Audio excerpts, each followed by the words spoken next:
Okay. Sige po. Mateo 5 verse 17. Ano ang subtitle? Tuturuan tungkol sa kautusan. Okay, ito po ang sinasabi ni Kristo. Pakinig po, mga kababaihan. Gusto po, narinig ako dyan? Okay. Narinig ako dyan? Ako po pala si Pastor Sam Benadetlo ng Jesus Trinity Church. Ito po yung church. Yan. Sa ampit po sa Mateo Rizal. Okay, basahin ko lang po verse 17. Sabi ni Jesus, huwag ninyong akalain na parito ako upang ipawalang bisa ang kautusan at ang mga propeta. Naparito ako hindi upang ipawalang bisa ang mga iyon, kundi upang tuparin. Okay. So si Jesus, mga kapatid, dumating sa daigdig na ito, nagkatawang tao. Bagamat sabi ni Pablo, Philippians chapter 2, verse 5 to 8, nasaan yung siyang Diyos? Nasaan yung Diyos? Ibig sabihin, anak siya ng Diyos eh. Amen? Amen! Kaya pag anak ng Diyos, Diyos din siya. Anak ng tao, tao. Diba? Anak ng hayop, hayop. Tama po ba? So tayo po ay tao, kaya mga magulang natin ay tao. Si Jesus po ay nagkatawang tao. Sabi doon, hinubad niya ang kanyang anyong tao at siya ay nagkatawang tao at pinili ang maging alipin. Kaya bumaba siya, sabi niya, huwag ninyo akalain na dumating daw siya para ipawalang bisa ang kautusan at yung mga sinasabi ng propeta. Ano ang gusto ng Panginoon sabihin? Naparito siya upang tuparin ang kautusan. Okay. Mga kapatid, ang kautusan po ay ibinigay ng Panginoon kay Moses, Exodus chapter 20.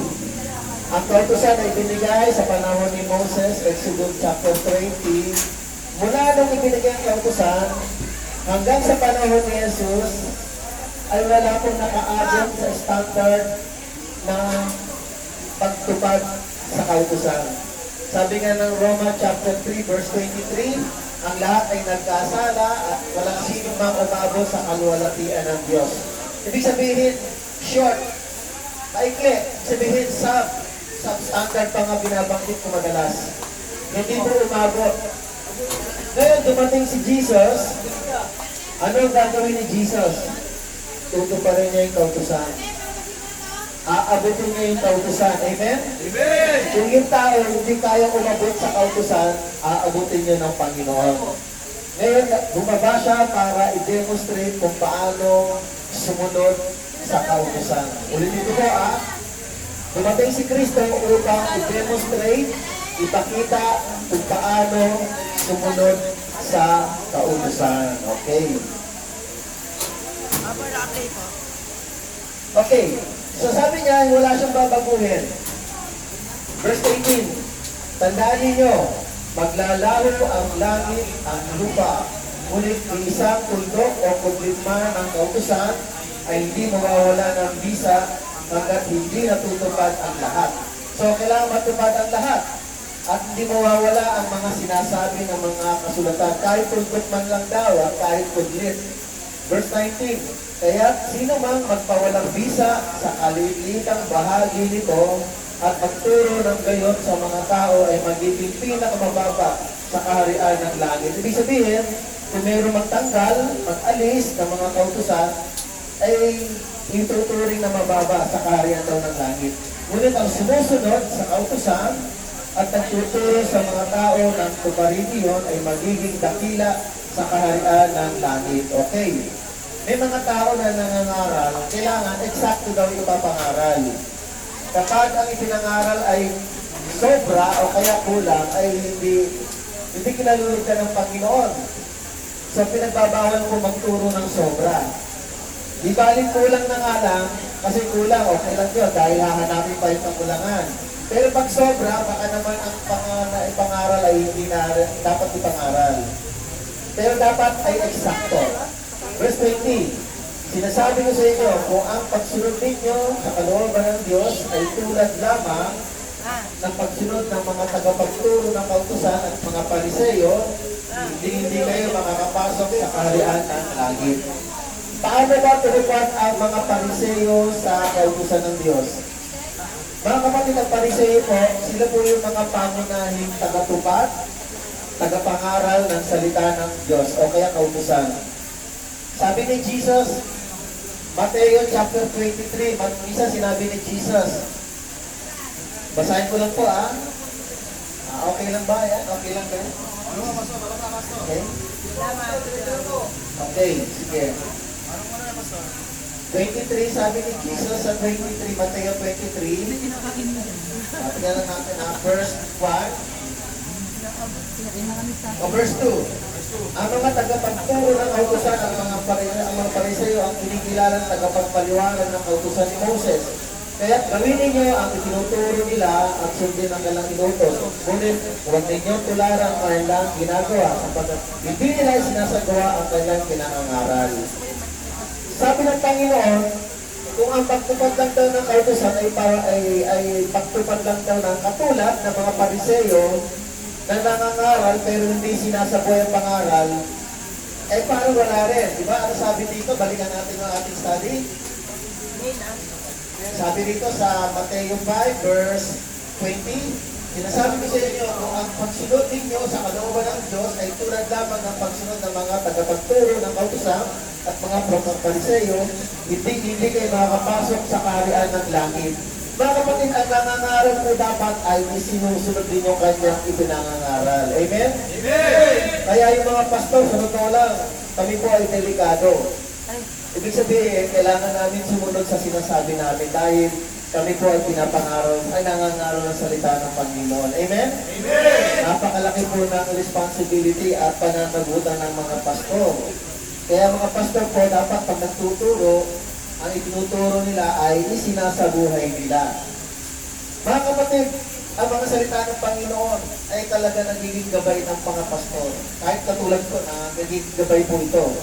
At ito po ay nagiging warning sa amin para matakot kaming gumawa ng masama. Amen? Amen! Ngunit sa habag ng Diyos, sa tulong na banal na Espiritu ay kahit pa paano ay nagtatagumpay naman. Nalalagpasan yung mga pagsubok. Ngayon, sabi ni Jesus, maliwanag din sinabi natin ngayon, Mateo 23, now, sundin daw ninyo ang mga utos ng mga Pariseo, sabi ni Jesus, ngunit wag lang daw gawin yung mga ginagawa nila sapagkat hindi nila sinusunod ang aral ng Diyos. At sinasabi nga rito na hindi makakapasok sa kaharian ng langit. Ngayon, sa verse 21, ipaliliwanag ni Jesus kung ano yung kautusan sa Old Testament at kung ano yung mga revision. Yung, hindi naman ito binago, no? Sabi ni Jesus, hindi na binago, pero ituturo niya sa atin kung ano ang pinanggalingan ng kasalanan. Okay, verse 21. Narinig ninyo na sinabi sa inyo mga ninuno, huwag kang papatay. Ang sino man pumatay ay mananagot sa hukuman. Ito po ay kautusan ni Moses. Exodus 21 verse 12. Pag binasa niyo po yung Exodus 21 verse 12, ang kautusan ng pagpatay, ang ganti po at ang parusa ay kamatayan din. Death penalty ang parusa sa mga taong nakapatay. Sa Bible po, sa Old Testament, more or less 36 yung mga batas na ang kaparusahan ay death penalty. Ulitin ko po. Sa batas ng Panginoon, 613 po ang batas at ang ilang batas doon ay may death penalty kapag nagkasala. 36 more or less. Isa na rito yung pagpatay. Pero, pansinin ninyo ang sinasabi ni Jesus.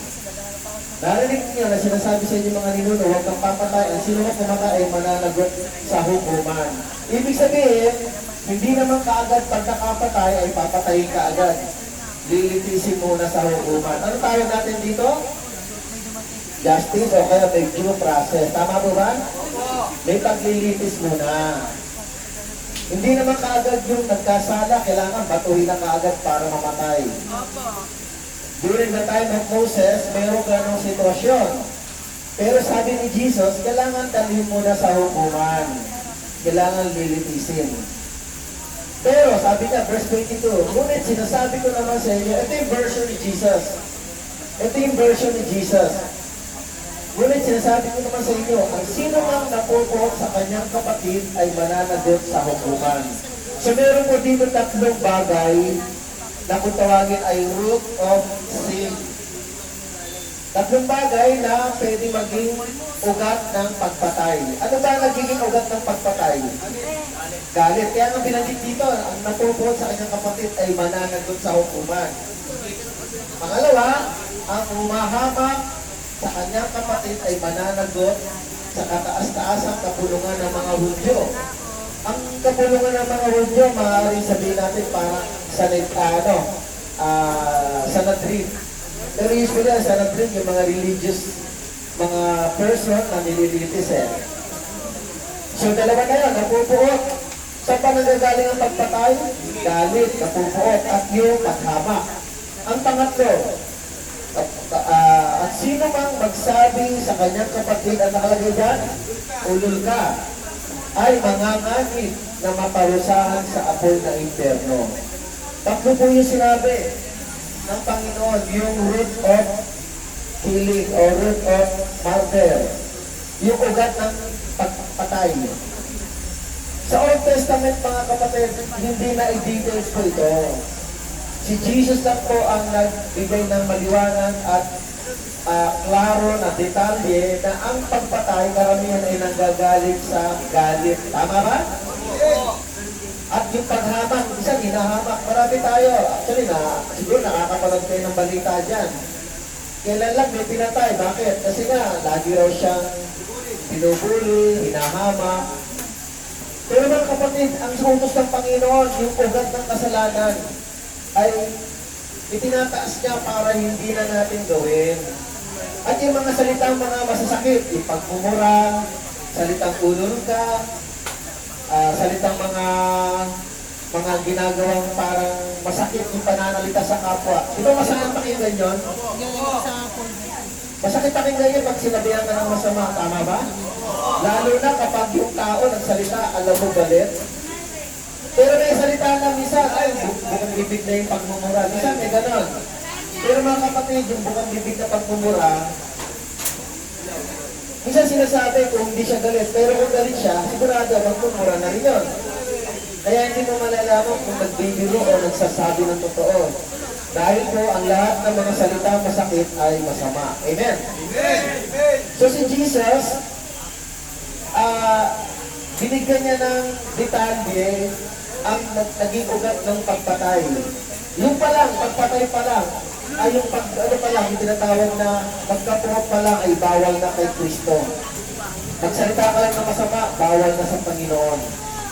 Dito, kapag ginagawa ito, mapipigilan yung pagpatay. Tama ba? Kapag sinasabi ito, inuuma na kagad, nililitis kagad, ginakausap na kagad, hindi makahantong sa pagpatay ang tao. Verse 23, kaya kung mag-alay o mag-aalay ka ng handog sa dambana para sa Diyos at naalala mo may sama ang loob sa iyo ang iyong kapatid, iwan mo muna ang iyong handog sa harap ng dambana at makipagkasundo ka sa Kanya. Pagkatapos, magbalik ka at maghandog sa Diyos. Yung sinasabing maghandog sa Diyos sa Old Testament hanggang sa New Testament, may tinatawag na burnt offering. Alam mo yung burnt offering? Nag-aalay ng tupa o kambing sa Panginoon. Pinapatay po yun sa templo. At meron din tinatawag na sin offering. Pag may kasalanan, mag-aalay ka ng tupa o kambing para tubusin mo o tubusin ng dugo ng tupa o ng kambing o ng kordero ang iyong kasalanan. Pero ngayon, sabi ni Jesus, paano ka mag-aalay sa tinatawag na dambana o altar? Tapos, mayroon ka palang kagalit o kaya may nagagalit sa iyo. Hindi pakikinggan ng Panginoon yun. Ang gusto ng Panginoon, iniwanan mo muna sa dali, babalikan mo yung taong sinaktan mo, makikipagkasundo ka. Bago mo ialay yung love o tinatawag na sin offering. Ako napansin ko lang, baka nangyayari noon, baka lang nangyayari noon. Kapag may kasalanan sa kapwa, mag-aali na lang ng tupa o kambing sa kasalanan, pero hindi na kinakausap yung sinaktan niyang tao. Paniniwala na lang yung sarili niya na pinatawad siya ng Panginoon. Ako tingin ko ganon. For example, halimbawa kayo, di ba? For example lang to. Sa Katoliko, di ba, may tinatawag na confession. Halimbawa, may sinaktan kang tao, tapos nagpunta ka doon sa pare, nag-confess ka ng kasalanan mo. Tapos, baka sabihin ng pare, o sige, manalangin ka. Pero yung sinaktan mong tao, hindi mo naman pinuntahan, hindi ka humingi ng tawad, baliwala rin yun. Amen? Amen!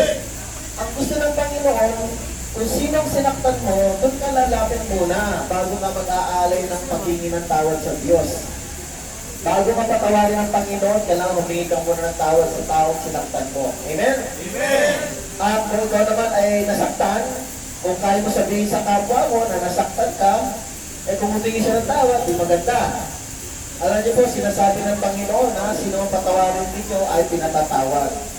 Kaya kapag pinagpatawad ka, ay para ka na rin pinatawad ng Panginoon. Okay, tuloy lang natin. Verse, ano tayo? 23. 25. Kung may ibig magsakdal sa iyo, makipag-ayos ka agad sa kanya bago makarating sa hukuman ang inyong kaso. Kung hindi, ay dadalhin ka niya sa hukom at ibibigay ka nito sa tanod at ikukulong ka naman sa bilangguan. Parang eksakto Sakto natin. Eksakto sa mga nangyayari.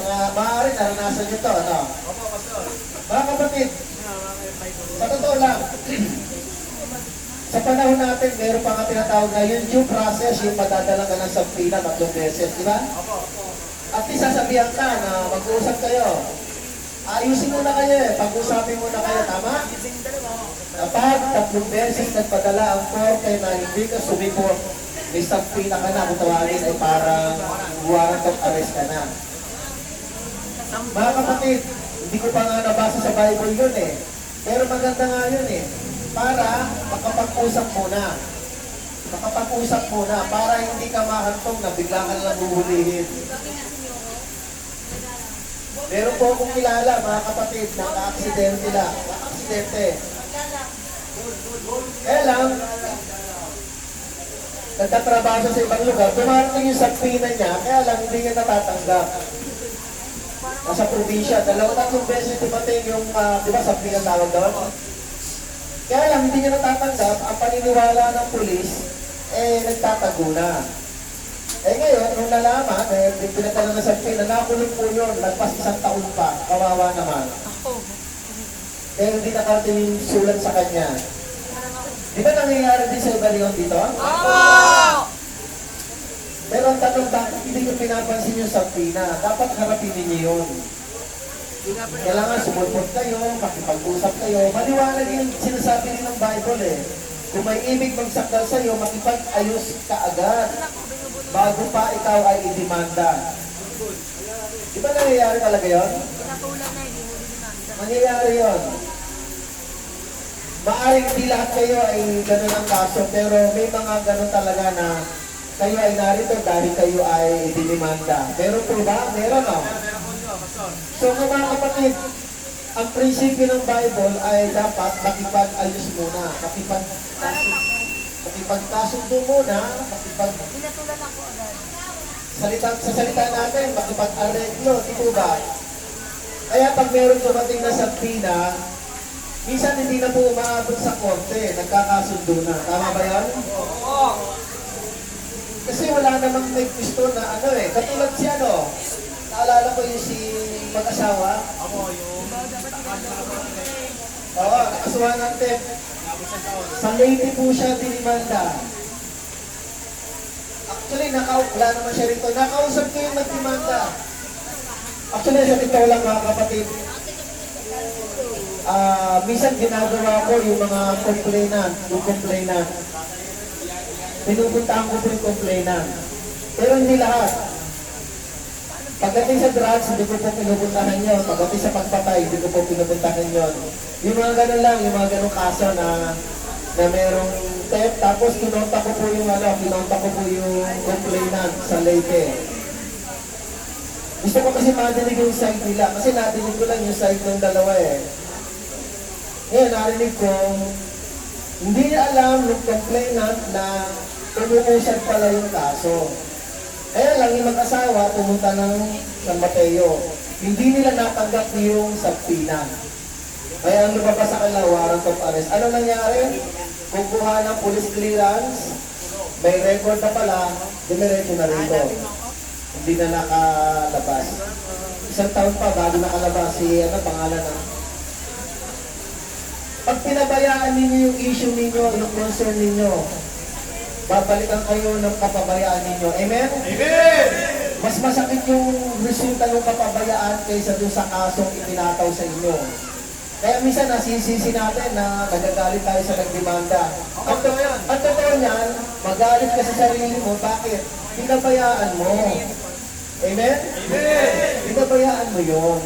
Kung umpisa pa lang, humingi ka na ng tawad, umpisa pa lang, nagkasundo na kayo, humingi ka na ng pasensya, kung may danyo, sige, pag-ipunan mo, hindi ka na-aabutin dito.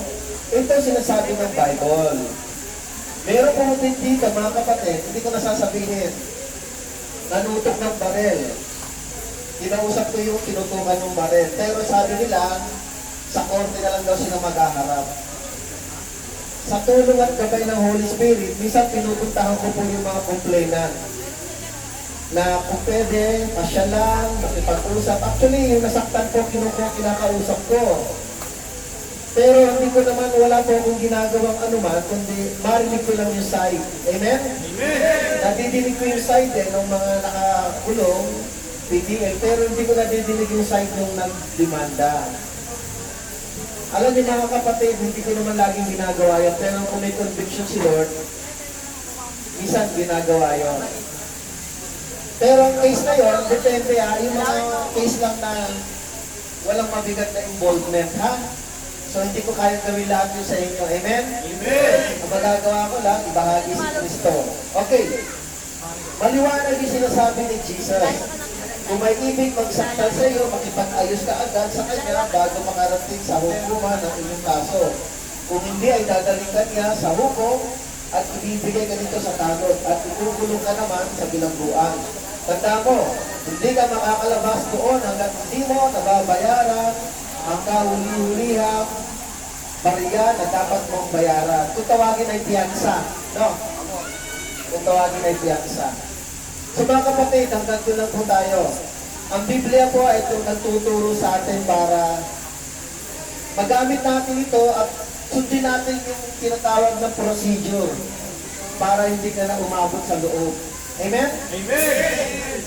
Kasi hindi naman lahat ay, hindi lahat ay talagang mapupunta dyan. Siguro kung lahat ay nagpabaya, baka marami na kayo dyan. Pero sa totoo lang, meron naman talagang kaso na naaayos naman. Okay, barangay pa lang, naaayos na eh. Pero kung pinabayaan mo ang mga bagay na importante sa buhay mo, babalik at babalik, ikaw pa rin ang lugi doon.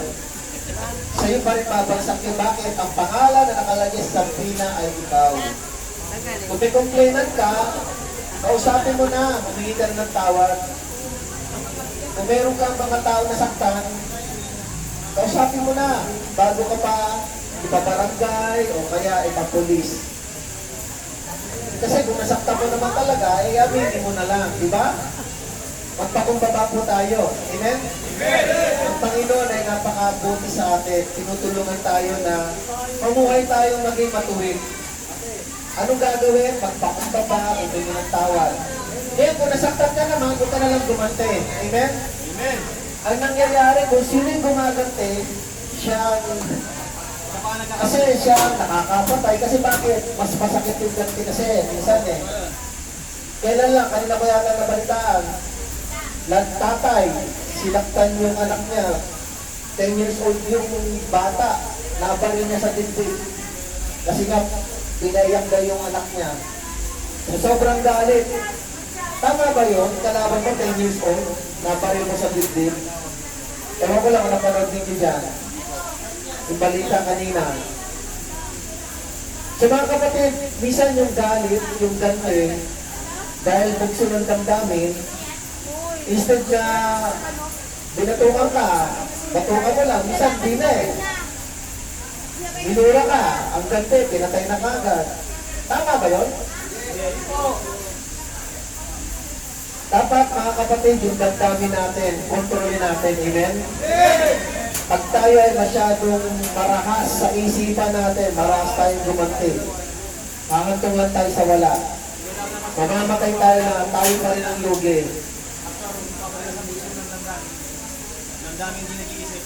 Kailangan mag-isip muna. Magmahal, magpasensya, magpakumbaba. Pasasaan pa, lalaya din kayo. Amen? Amen. Konting tiis lang. At huwag natin dadalhin sa galit, kampi-kampi, anumang bagay. Maliwanag yung sinasabi ng Bible. Bakit po? Bakit po sinabi ni Jesus? Kasi po siya mismo ay nagpapatawad. Amen? Amen. Dumating siya para magmahal, sabi nga niya, ang pinatatawad niya ay example na sinasabi, 7 times 70. 70 times 70. Tama ba yun? 7 times 70. Sabi ni Pedro, Panginoon, mga ilang beses ko magpatatawarin ang aking kapwa. 7 times po ba? Sabi ni Jesus, hindi ko sinabing 7 times, kundi 70 times 7. Ibig sabihin, maraming beses. Mga kapatid, si Jesus po ang naging tagabayad ng kasalanan natin. Dahil sa kanyang dugo, tayo ay nalinis sa kasalanan. Pero tayo hihingi ng tawad. Hindi po automatic yun. Ang namatay si Jesus, may kalayaan ka na. Hihingin mo yung kalayaan mo. Hihingi ka, magsisisi tayo at tatanggapin natin ang banal na Espiritu at mananalig tayo kay Jesus. So mga kapatid, ituloy natin ito next week. Ako lang po mag-isa. Si Mrs. nasa lawag pa, bukas pa ba rin.